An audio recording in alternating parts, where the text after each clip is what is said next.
From the White House, the Trump administration is planning to issue an executive order designed to protect freedom of speech on American college campuses. Public schools are supposed to protect the First Amendment by definition. It's in the Bill of Rights. But increasingly, they trample on it with impunity in order to protect the sanctity of their dogma. Now, the administration's executive order will allow every federal agency to deny grants to public colleges and universities if they are found to contravene the First Amendment, if they're hostile to free speech. Amen. The other half of the executive order will do something different. It will help protect students from economic exploitation. Currently, there are countless programs that charge students a lot in tuition, but offer no reasonable job prospects in return. Schools know that, of course, but students don't know it a lot of the time. Now, the administration will require all public colleges to make that information public. Every program will have to disclose what its graduates actually earn. Then students can decide whether a degree is worth it or it's a scam, as so many degrees are. Student loans are still the biggest problem for young people in this country, and more will have to be done to fix that. We're going to have more on that topic later in the week, but this is a start. Google, as you know, is the single most powerful company in the history of the world. Almost every day there are new reasons to be suspicious of that much power concentrated in that few hands. Tonight we can report an internal Google email obtained by this program. In it, an employee says a manager told him the company would fight so-called hate speech and fake news because he blamed hate speech and fake news for the election of Donald Trump, whom he hates. Other leaked internal documents reveal that a Google vice president banned a Christian video from advertising on YouTube because it promoted conventional marriage.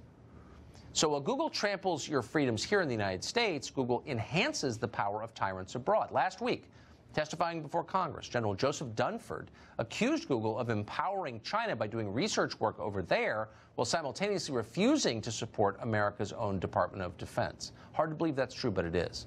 Harmeet Dillon is an attorney, and she joins us tonight. Harmeet, thanks very much for coming on.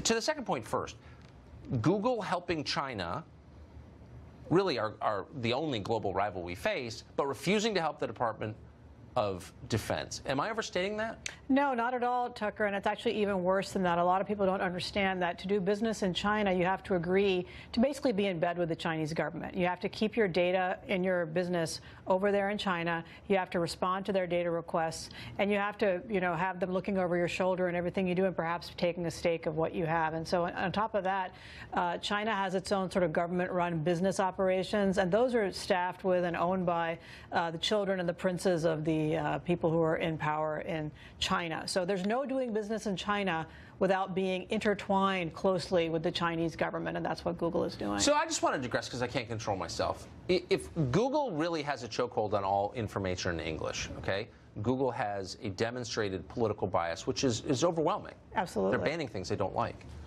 How can we believe that the 2020 election is going to be fair?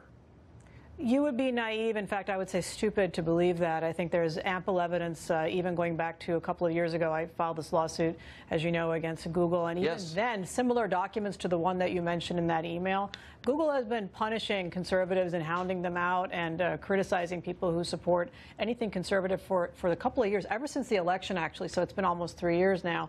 And now that they are openly, and Twitter and Facebook as well to a certain degree, openly banning and cracking down on conservative speech because they think it is dangerous and they want to protect people from these conservative ideas, they are absolutely going to wield that in favor of Democratic candidates. I mean, we've already seen Google banning ads from the president on immigration issues, on Marsha Blackburn, on abortion issues and other issues like that. Sometimes they're called on it and they back off, but that's happening. And, interestingly, wait, can I say, do you think the president understands that he will not be reelected in a free and fair election unless someone gets a hold of this? I'm not sure the whole establishment understands that. The Republican establishment. I'm not sure. I keep saying it. I do. I absolutely do. I think it is. I think we were in crisis mode. I mean, so the old technology, the FCC doesn't allow sort of traditional broadcasters to ban ads from political candidates, but these social media companies can, and they do. We have evidence of that. So